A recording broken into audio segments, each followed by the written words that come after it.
San Gregorio de Nacianzo, también conocido como Nacianceno, en sus poemas morales va desgranando en un lugar solitario algunas de sus más profundas meditaciones sobre el sentido de la vida.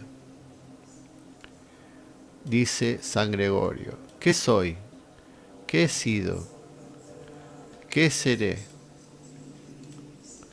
Lo ignoro. Y envuelto por doquier en la tiniebla, camino errante, sin tener ni en sueños aquello a lo que aspira el alma mía.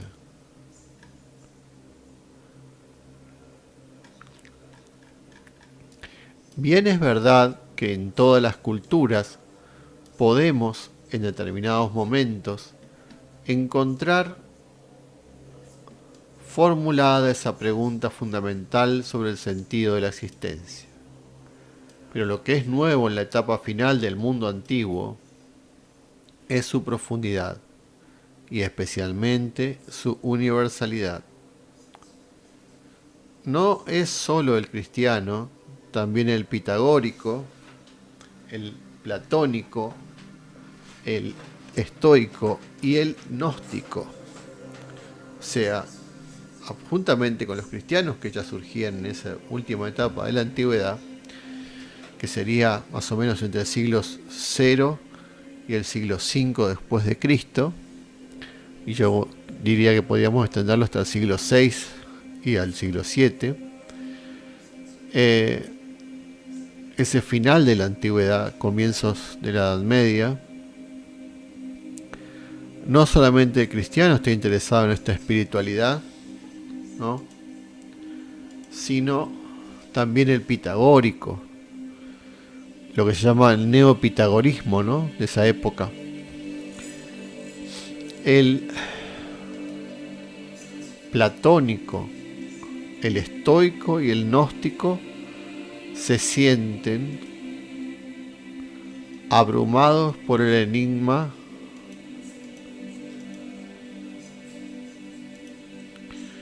de la existencia. El tema para que hemos nacido, o más bien, el tema para qué hemos nacido, se convierte en el tema de este tiempo. El hombre se formulará a veces a sí mismo esa terrible pregunta, o la formulará a otros. En el Poimandrés hermético del Corpus Hermeticum, el devoto que en trance ha recibido la visión que le hará las revelaciones trascendentales se dirige al nous de la soberanía, o sea, la inteligencia de la soberanía, que así se llama, y le dice: quiero conocer los seres, comprender su naturaleza, conocer a Dios.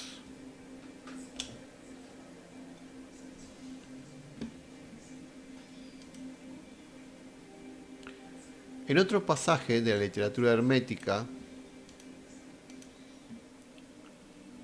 la pregunta adopta formas que recuerdan aún más los poemas de San Gregorio. Dice: no sé quién era, no sé quién seré. Momentos habrá en los que la falta de sentido de la vida humana adopte otras formas.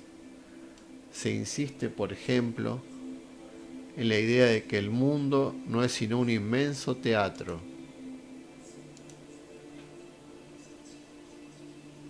en el que nada es auténtico. Páladas, en el umbral casi de la época bizantina, afirma sin ambajes que teatro y juego es la existencia humana.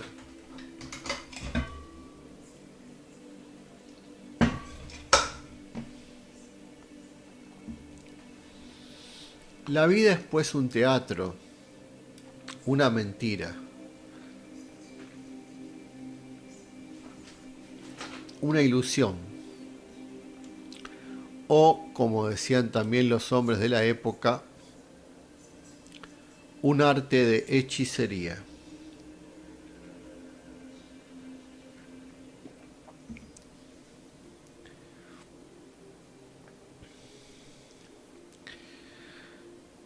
Una goeteia. Plotino, por ejemplo, habla de las almas aprisionadas por los lazos de la ilusión. Pede teies sai goeteiais desmois. Porfirio definirá la vida terrenal como un espejismo. Y en su carta a Marcela, este mismo autor la calificará de tragicomedia. Un poco más tarde, San Agustín afirmará que esta vida no es sino la comedia del género humano, en Narratio in Salmos. Ahí en esa obra lo dice.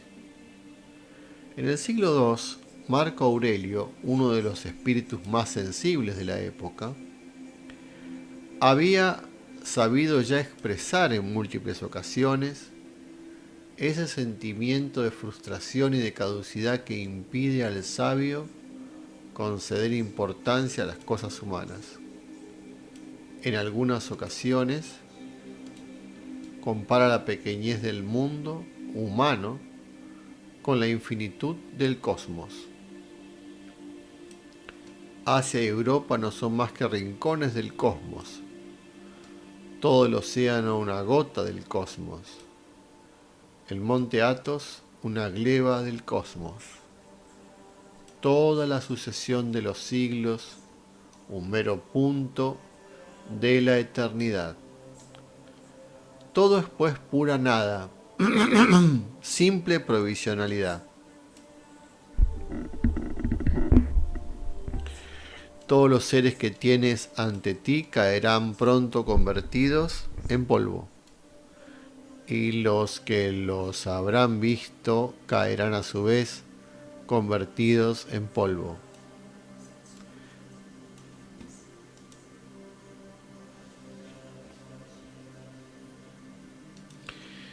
El hombre de finales de la antigüedad, pues, se halla ante un hecho que le parece irrebatible. El mundo o carece de sentido o es malo. El ser humano se siente extraño ante él y busca ansioso la salida, la solución que le permita encontrarse a sí mismo y que le ayude a regresar al lugar de donde siente que procede. Alcanzar la paz espiritual, y ahí el gran tema. El hombre está ansioso de salvación, pero ¿qué camino conduce a ella? El hombre de finales de la antigüedad busca esa salvación, a veces en el recogimiento. Para descansar, se dice a sí mismo Marco Aurelio, se buscan las apacibles soledades del campo, la orilla del mar, las serenas montañas.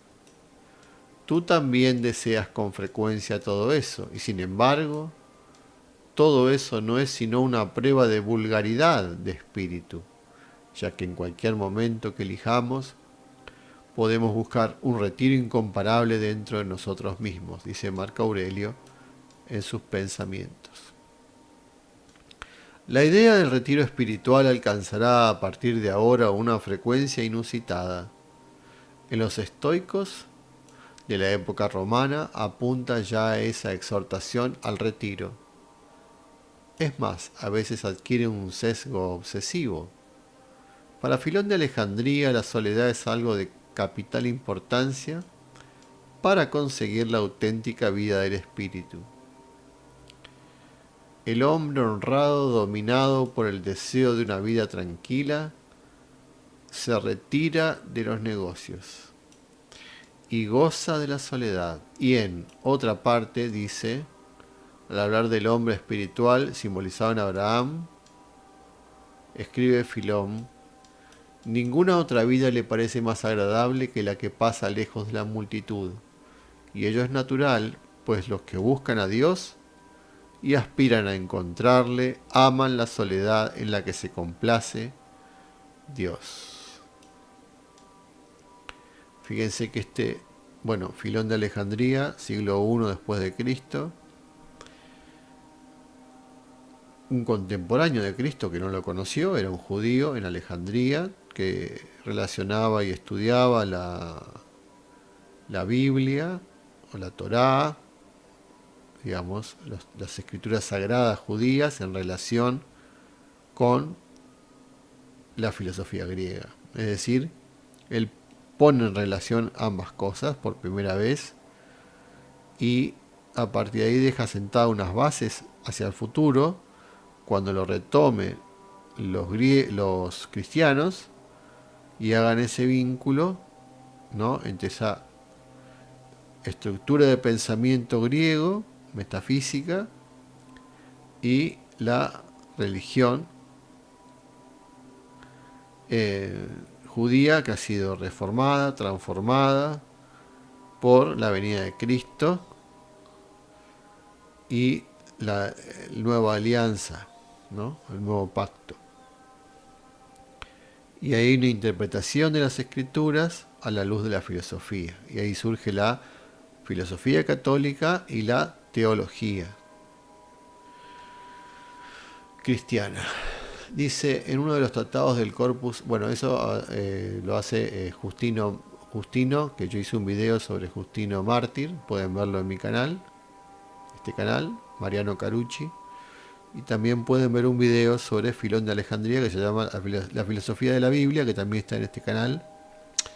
En esos dos videos yo desarrollo tanto sobre quién fue o qué pensamiento modular o medular tenía Filón de Alejandría, y también el aporte que hizo Justino Mártir. También hice otro video sobre Tertuliano, un apologista católico de los primeros que hubo. Acá hay una cita del... Bueno, quería decir también algo antes que me olvide. Este retiro, esta nada del mundo, frente a lo trascendente, frente a lo espiritual, en el cual es un clima que se respira dentro del platonismo. O sea, el platonismo es el clima ideal de toda la primera etapa, vamos a decir, de todo el primer milenio, ¿no?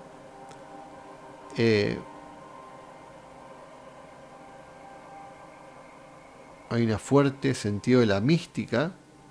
Surgen figuras como Dionisio, Areopagita, por ejemplo, y tantos otros. Pero al principio, esto me hace pensar, esta soledad de Abraham que recién citaba, me hace pensar en los padres del desierto, en los llamados ermitaños, eremitas del desierto, que se alejan de todo, y ahí en esa soledad forjan el espíritu, en ese contacto con Dios, en ese retiro constante. Acá, en este sentido, citando el corpus hermético, que es más o menos de esas épocas, de esos siglos, el discípulo pregunta a su maestro: ¿quién es el hombre divino? El maestro responde: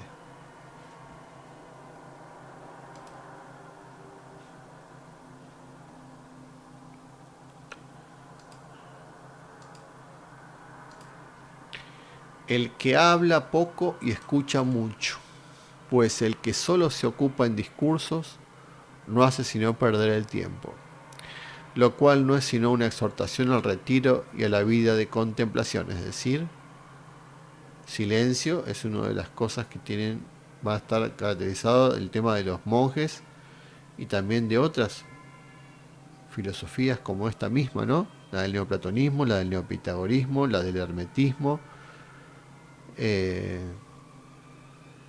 todas, el gnosticismo, todas caracterizadas por ese retiro respecto a la vida mundana, que es la espiritualidad de toda esta época.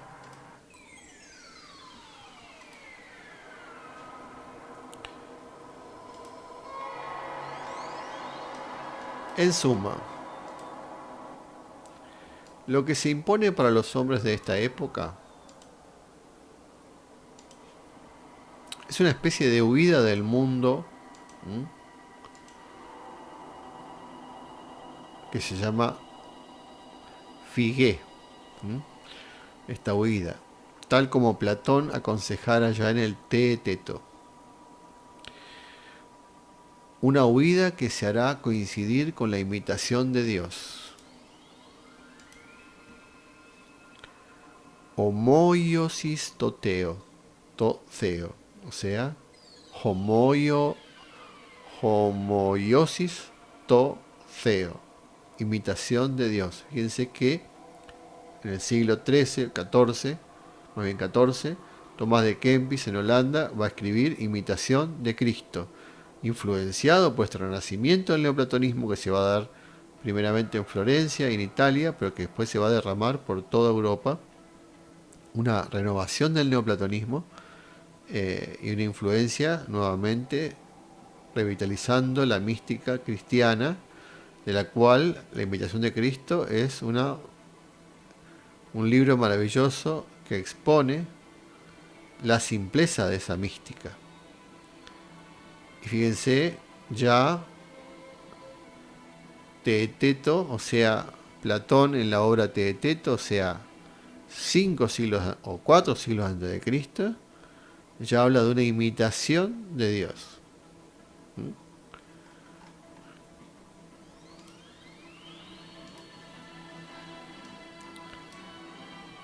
Las preguntas que se formula el hombre de finales de la antigüedad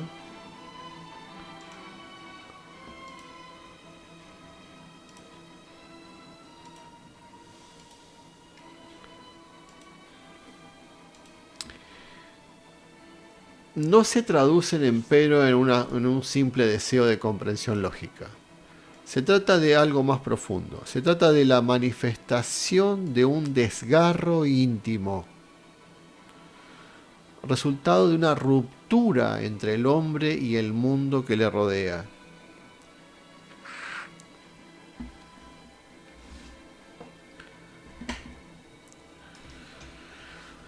El hombre ha perdido su tradicional puesto en el cosmos.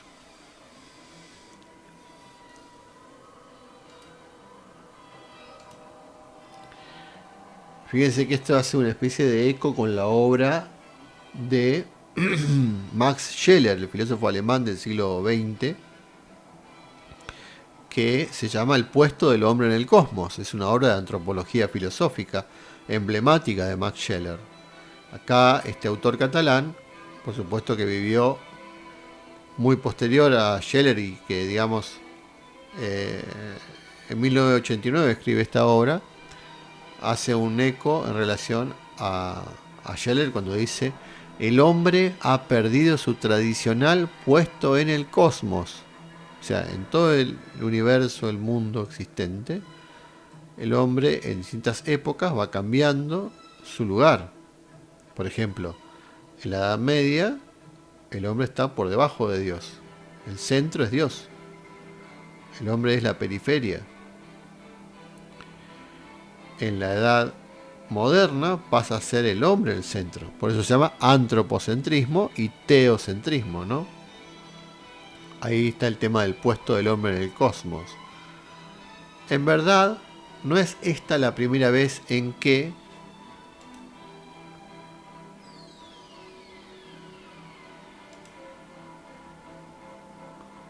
el ser humano tiene la sensación de que le falta el suelo bajo los pies. Vacila y se siente lleno de dudas existenciales. De eso también trata Martin Buber en la obra ¿Qué es el hombre?, que habla de etapas, edades, donde el hombre está contenido por la totalidad armónica del cosmos y se siente parte, en armonía, y hay momentos en que el hombre entra en crisis, queda como solo, angustiado en la existencia, y en esas etapas queda desolado, desterrado, como un desgarro que dice acá esta obra, ¿no?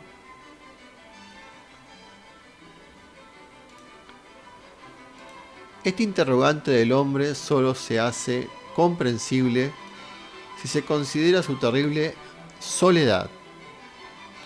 Y esa soledad solo se comprende también a la luz del hundimiento de aquella imagen del mundo, redonda y completa, segura e inquebrantable, elaborada por los primeros siglos de la antigüedad. Primeros siglos, época dorada de Grecia, siglo de oro de Pericles, época clásica, todo en su lugar, todo centrado. Llega el helenismo, la cosmópolis, se desgarra el centro de Grecia y de cada uno en su lugar, y entra el caos de la confluencia de toda clase de pensamientos diversos y dispersos, en medio de una cierta inestabilidad en la cual Grecia va perdiendo el protagonismo y queda en manos de Roma. Y todo ese proceso va generando un desgarro.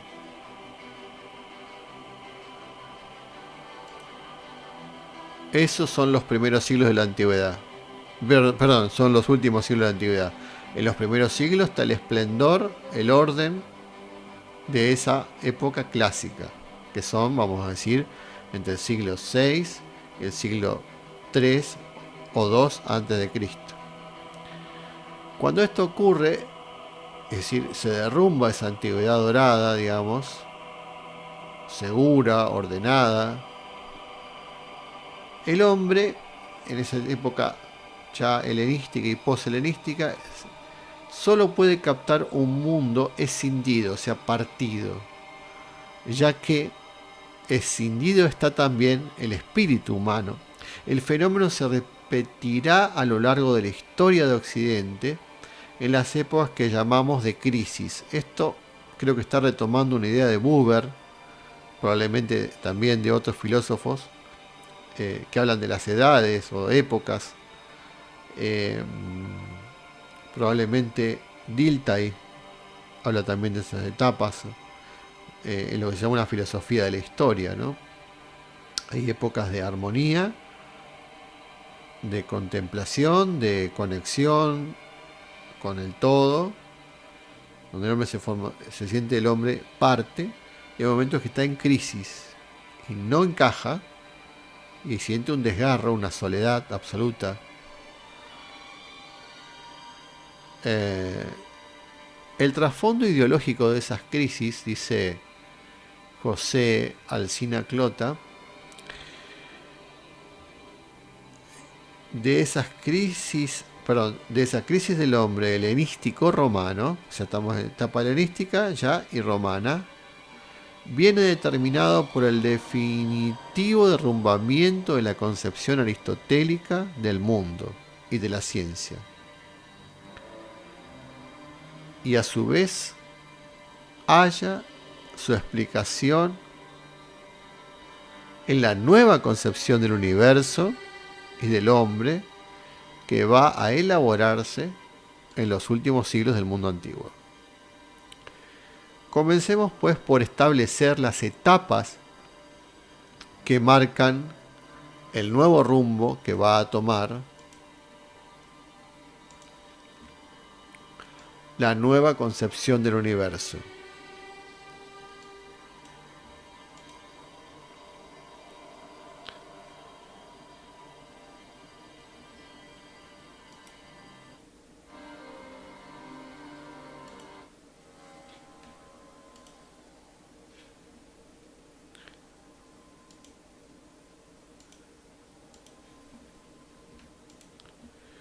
Comencemos pues por establecer las etapas que marcan el nuevo rumbo que va a tomar la nueva concepción del universo. La imagen tradicional del universo en la que se apoyaban la religiosidad y la fe del hombre antiguo era la de un disco plano. Fíjense que estamos volviendo a eso ahora con la Tierra plana. Un disco plano rodeado por el océano.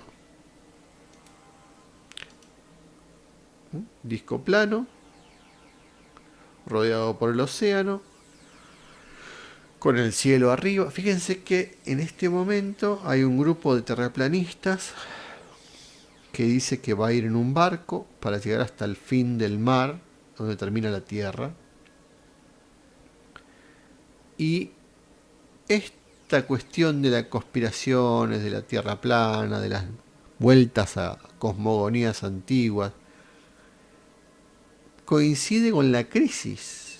Es decir, en los tiempos posmodernos, luego de esa especie de seguridad que dio la racionalidad moderna, de ilustración y demás, viene la crisis, que ya lo anunciaba Jorge Jaime de Adorno en la crítica de la razón instrumental, es decir, ya entra toda esa racionalidad, esa dialéctica del iluminismo, se muerde a sí misma, como El sueño con serpientes de Silvio Rodríguez, se termina enroscando en sí misma y autocontradiciéndose, generando su propia contradicción, como diría Hegel, o como diría Marx, o sea, en esa dialéctica, se niega a sí misma con la antítesis y pasa de la racionalidad a la irracionalidad, ¿verdad?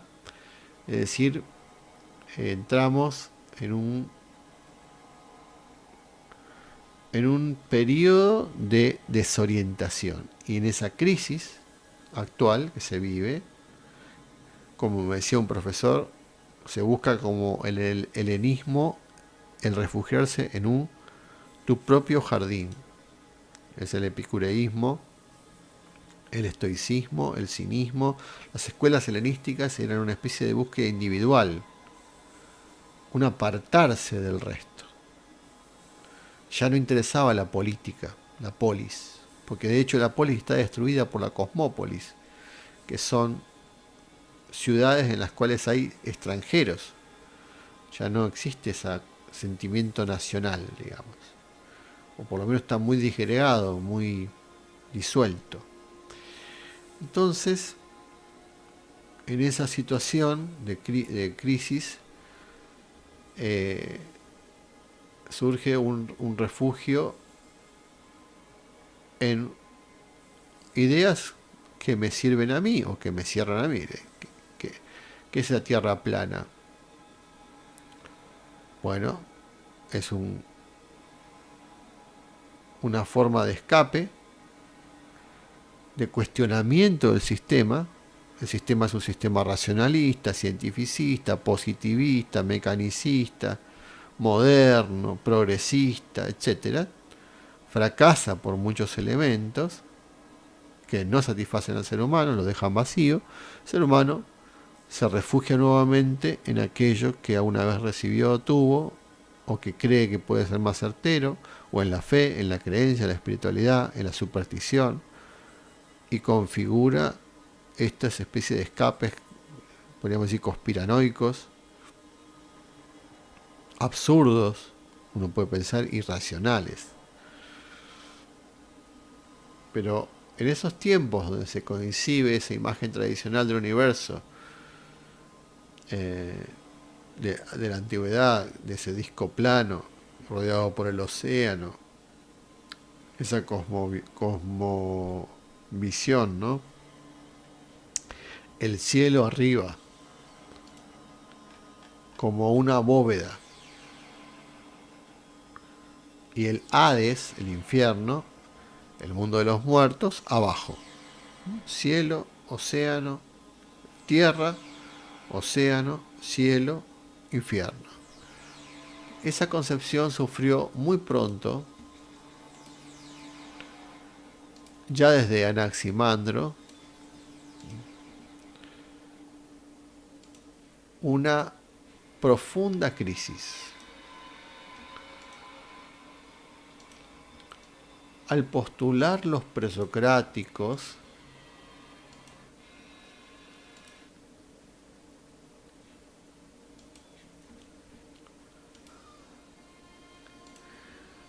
la hipótesis de que la Tierra tiene que flotar en el espacio libre, se derrumbaban las bases en que se apoyaba la religión tradicional homérico-hesiódica.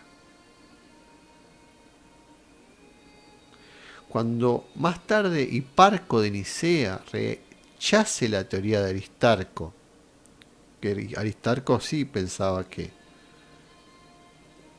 la Tierra giraba en torno de, o sea, la teoría heliocéntrica, ¿no? Que no fue el primero Copérnico, sino que hubo ese antecedente que es Aristarco de Samos, en el siglo III a.C., y cuando Hiparco de Nicea rechace la teoría de Aristarco y consigue imponer su propia hipótesis según la cual la Tierra ocupa el centro del universo, o sea, lo deja afuera a esa teoría, la antigua imagen saltará hecha a pedazos, o sea,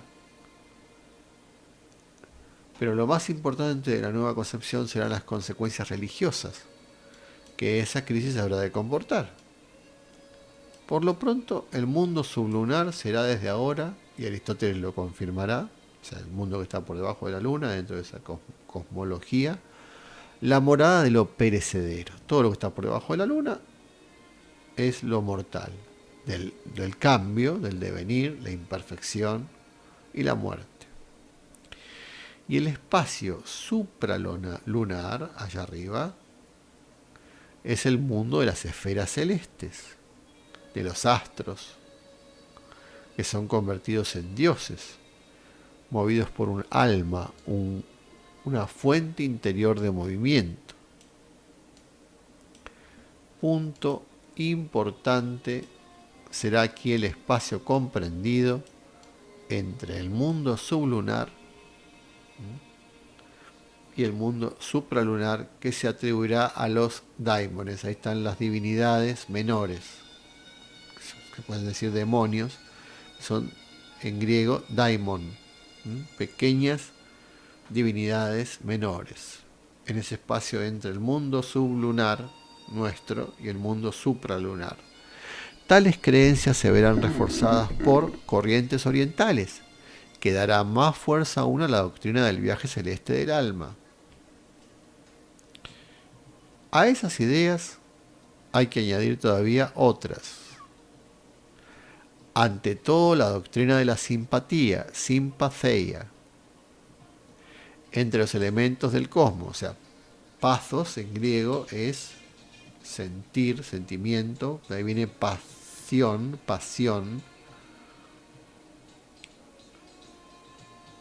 y sin es con. O sea, la simpatía es sentir con el otro. O sentir a la vez que el otro, juntamente con el otro. Eso es la simpatía. Ante todo, la doctrina de la simpatía entre los elementos del cosmos, es el cosmos todo, vibrando al unísono como una sinfonía, como una obra, como un concierto, donde todo vibra en consonancia. Suena, ¿qué es consonancia? Que suena con lo demás. Vibra con lo demás. Simpatheia. Si descontamos unas pocas escuelas filosóficas, que son los escépticos, algunos de los peripatéticos, o sea, que seguían a Aristóteles, y los atomistas, que habían sido iniciados por Demócrito y Leucipo, es creencia común de la época que nos ocupa la doctrina de la unidad del cosmos, así como la interdependencia de las partes que lo constituyen, dado que el cosmos era para los antiguos un conjunto de esferas concéntricas, con un centro que formado por la Tierra. La doctrina de la unidad cósmica supone un incesante intercambio de acciones y reacciones entre la Tierra y las demás esferas planetarias de un lado y de las distintas esferas entre sí. O sea, todo está conectado con esa nueva cosmovisión. Ignoramos a quién hay que atribuir esas doctrinas, pero todo parece apuntar a la figura de Posidonio en todo caso, al estudiar esta época conviene no olvidar tales doctrinas, porque ellas permitirán defender desde un punto de vista científico fenómenos tan típicos como la magia, la astrología, la mántica y la teurgia. Claro, yo esto lo he dicho en videos anteriores. Cuando uno concibe la mente divina, el universo como un todo, interconectado, viviente, inteligente, esa doctrina del nous, de la inteligencia que venía de Anaxágoras y ya estaba también presente antes en Parménides y en Heráclito con el Logos, la idea de que hay una conexión entre las cosas. Por supuesto que eso da lugar a la magia, a la mántica. ¿Por qué? En primer lugar, ¿por qué da lugar a la magia y a la teurgia? Porque si todo es uno, si todo está conectado, en mí está presente lo divino. Y yo puedo tener acceso a ese poder divino. Y a esa sabiduría. Y de ahí vienen los principios de la magia y la teurgia. La astrología y las mancias lo que hacen es mostrar que esa estrella que está tan lejos no está lejos, es decir, tiene relación directa conmigo y con todo lo que pasa. Esa luna, ese sol, no son cosas que están allá y no tienen nada que ver con mi vida y con la vida de los hombres y con la vida del planeta. Esos principios permiten todas esas ciencias llamadas ocultas en base a un saber oculto, iniciado, hermético, ¿no? Que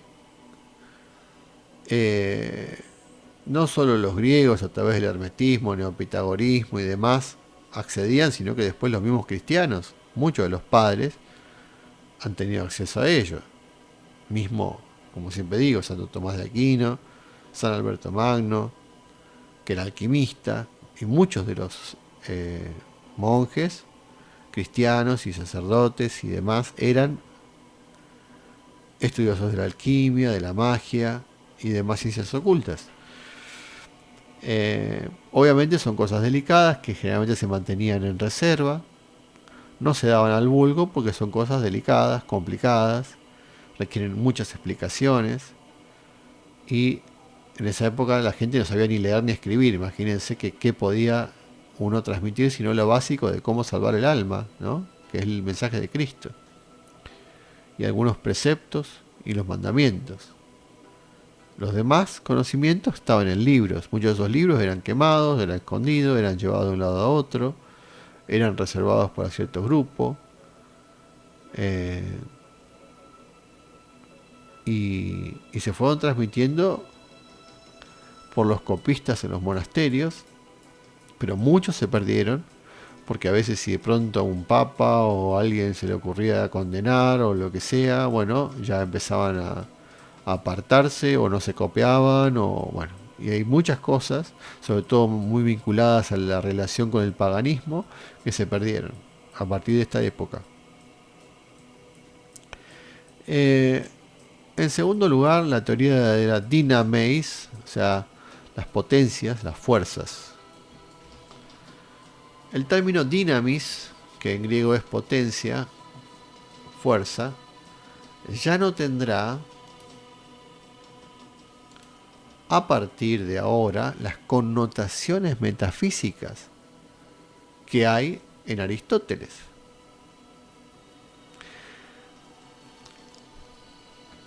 Se trata ahora de otra cosa, de una fuerza activa, a manera de efluvio, como, bueno, hoy diríamos una energía, ¿no?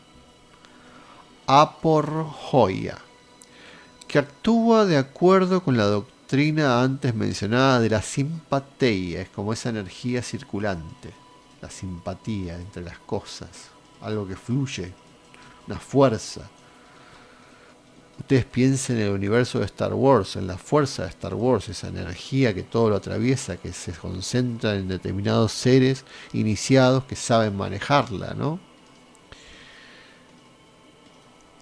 Bueno, teorizada esta doctrina por Bolo de Méndez, se convirtió en la base del ocultismo, es decir, de la misteriosa técnica que permite el manejo y dominio de las potencias ocultas por parte de unos hombres divinos, hombres, Seioi Andrés, ¿no? Hombres divinos, dotados de rasgos sobrenaturales, como por ejemplo fue Apolonio de Tiana, un ejemplo claro de un hombre que fue un teurgo, más o menos del siglo I después de Cristo, muy famoso, y que se le atribuyen enormes manifestaciones que hoy en términos cristianos se podría decir milagros. Por otra parte, tal doctrina va a facilitar la expansión de la idea según la cual las imágenes de los dioses son capaces de realizar actos milagrosos. Claro, porque la imagen imita, como diría Platón, ¿sí? Imitación de Dios, imitación de las cosas, reflejo de las cosas, espejo de las cosas, los planos superiores en los planos inferiores, como arriba es abajo, dice el hermetismo, como adentro es afuera, todo se refleja, todo está conectado, todo guarda vinculación entre sí, nada está aislado, todo guarda simpatía, esas energías, nada, no existe ese materialismo que separa esto está acá, esto está allá, no tiene conexión, no. Y hoy con la física cuántica actual volvemos a eso. Cuando se dice que había un átomo inicial en el Big Bang, donde todo estaba unido, todo conectado, todo en simpatía, porque era un solo punto, una singularidad, que luego se expande, se explota, se empieza a mover como la emanación plotiniana, pero se empieza a mover hacia los confines del universo, conformando el universo, haciendo existir el universo, dando lugar a la existencia del tiempo y el espacio. En esa expansión, ¿no? Ese átomo comprimido, esa partícula, en esa singularidad inicial, al dividirse o al abrirse en multiplicidad, continúa vibrando simpáticamente con el otro pedazo que está en el otro confín del universo. ¿Se entiende? Íntimamente, en lo profundo, en un lugar que está más allá del tiempo y del espacio, según la física cuántica, en el orden implicado se mantienen unidos esas partículas. ¿Mm?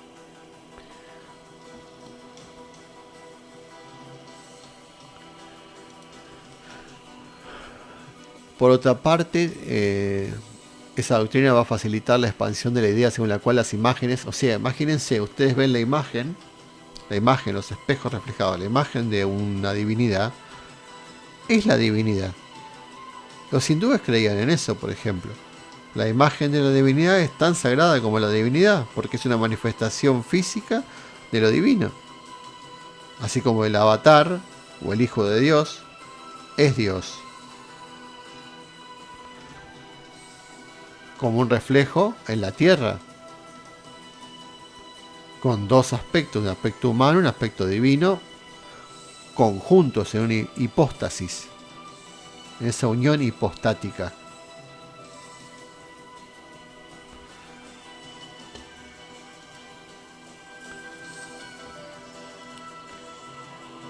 Tal doctrina va a facilitar la expansión de la idea según la cual las imágenes de los dioses son capaces de realizar actos milagrosos. Tal creencia es compartida no solo por las capas incultas de la sociedad,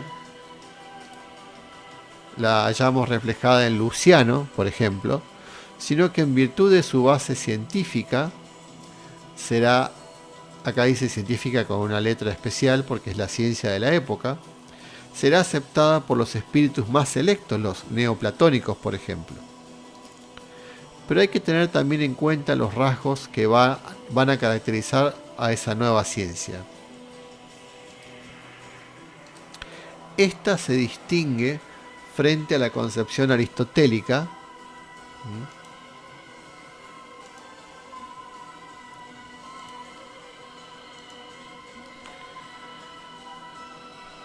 por su orientación interesada. práctica. En Aristóteles era más contemplativa, teorética. Acá ya es más teúrgica, mágica. Mientras Aristóteles ponía en el vértice de su árbol científico las ciencias especulativas, esta nueva ciencia estará más atenta al interés práctico que puedan tener los conocimientos. Fíjense lo que va pasando con Plotino, que está más con una pata en este aristotelismo, en esta idea más contemplativa y filosófica, teorética, pero que después, yendo a Porfirio y luego a Jámblico, se transforma en magia y teurgia. En el caso de Jámblico era un sanador, un chamán, podría decirse. Esto es una relación que hago yo, ¿no? Como cada vez se hace más fuerte este bajar de lo teorético a lo práctico. A lo que hoy se ve en la New Age, por ejemplo. Es esto, ¿no? Esa cosa de que te hago reiki, te impongo las manos, de la energía, te curo, me conecto con el universo. Todo esto ya estaba hace 2000 años. No hay nada nuevo. Gente que me dice, pero ahora veo algo nuevo. No, es más viejo que... No existe nada más viejo que esto. Y si te pones a buscar entre los hindúes y los egipcios, ya estaba todo. Mientras Aristóteles ponía en el vértice de su árbol científico las ciencias especulativas, la nueva ciencia estará más atenta al interés práctico que puedan tener los conocimientos que servirán a veces para descubrir los entresijos del destino.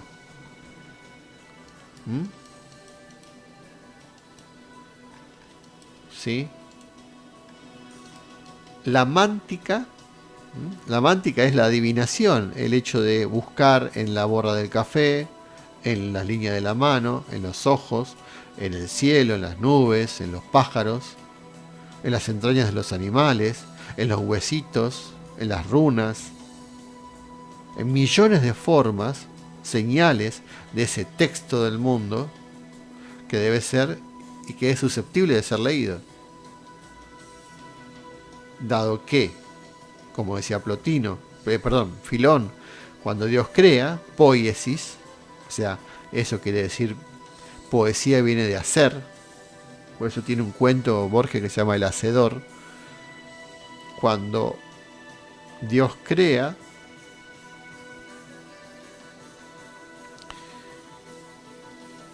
en el acto de crear,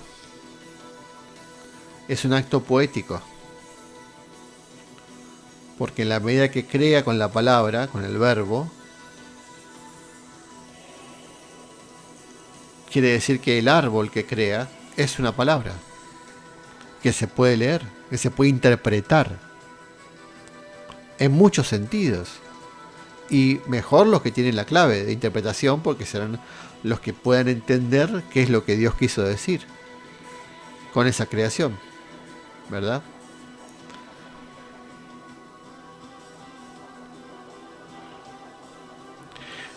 Esta ciencia proporciona al hombre los medios para alcanzar su máxima aspiración por aquel entonces, que es la unión con la divinidad. Claro, lo máximo que se puede alcanzar es que Dios, en el libro del mundo, haya escrito un mensaje a interpretar dentro de ese mundo y dentro de mí mismo que me permita volver a Él. Está su sello en la creación. En suma, si la ciencia aristotélica clásica era racional, ahora va a perder tal carácter.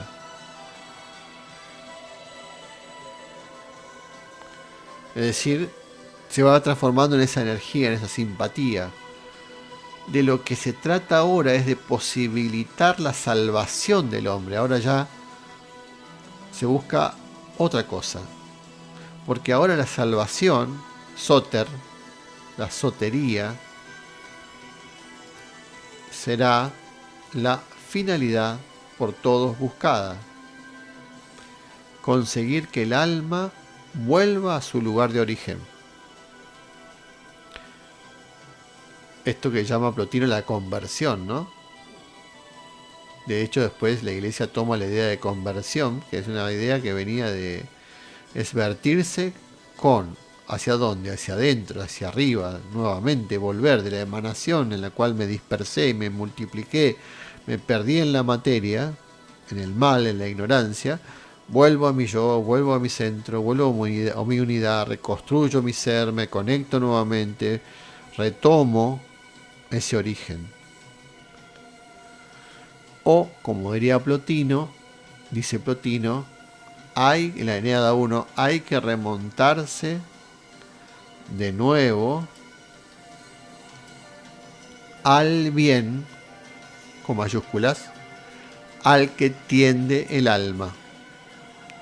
O sea, el alma ya está hecha para el bien porque viene de allí, fue concebida del bien, por lo tanto tiende hacia el bien, y eso decía San Agustín.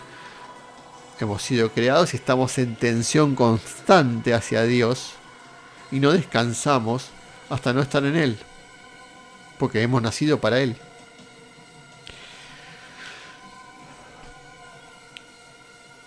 Anabateon on palin epito agazón hu oregetai pasa sige, dice las Eneadas. Bueno, muy bien. Aquí voy a dejar este video. Creo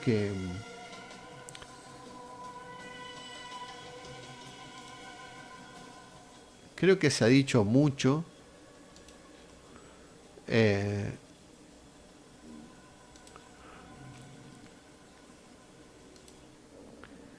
Porque en todas estas cosas hay muchas reflexiones muy ricas que han salido del texto, y es una síntesis de cosas que yo ya vengo hablando hace rato en videos anteriores sobre la espiritualidad, el cristianismo primitivo, los padres de la iglesia, San Agustín, Justino, Tertuliano, Filón de Alejandría, Platón como la base filosófica. Como siempre, mi interés está en el misticismo, en ese volver, en esa conexión. Bueno, espero que les haya sido útil. Yo voy a seguir haciendo videos. Lamento y pido disculpas por no haber hecho antes a los que están suscritos al canal. Yo sé que de alguna manera uno se debe a la persona que ha valorado lo que uno ha dado y que se suscriben o esperan en algún momento una expectativa de que uno vuelva a hacer otro video, y quizá ha pasado mucho tiempo. Hice hace poco uno sobre el paganismo y las herejías, pero ahora que logré un poco conectarme conmigo mismo, estuve vacaciones y tal vez se haya dado una maduración de algunas cosas, que es lo que yo necesito para hacer un video. No es solamente ponerme a leer algo o hablar de algo, sino que me cambie alquímicamente el estado de conciencia y de la mente, y esa transformación hace que pueda yo tener algo para decir significativo que a mí mismo me llene en ese compartir, y no solamente sea algo como un hablar. Que tenga una utilidad.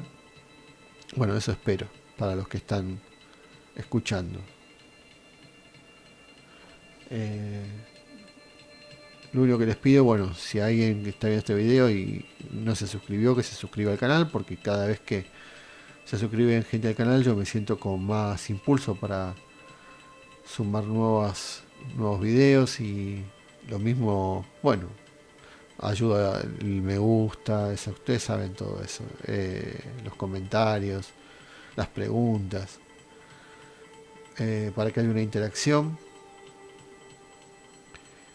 Y bueno, estoy agradecido por que les haya interesado este video, y espero poder hacer pronto algo más. Y insisto, si yo veo una respuesta, sea con me gusta, con suscripciones, con comentarios, me incentiva para seguir, me estimula, digamos, y de vuelta, ¿no? Con mis hermanos, con las chispas divinas, chispas espirituales, todos en simpatía, en conexión. unidos en ese amor por lo divino, que es nuestra esencia y nuestro origen. Así que gracias.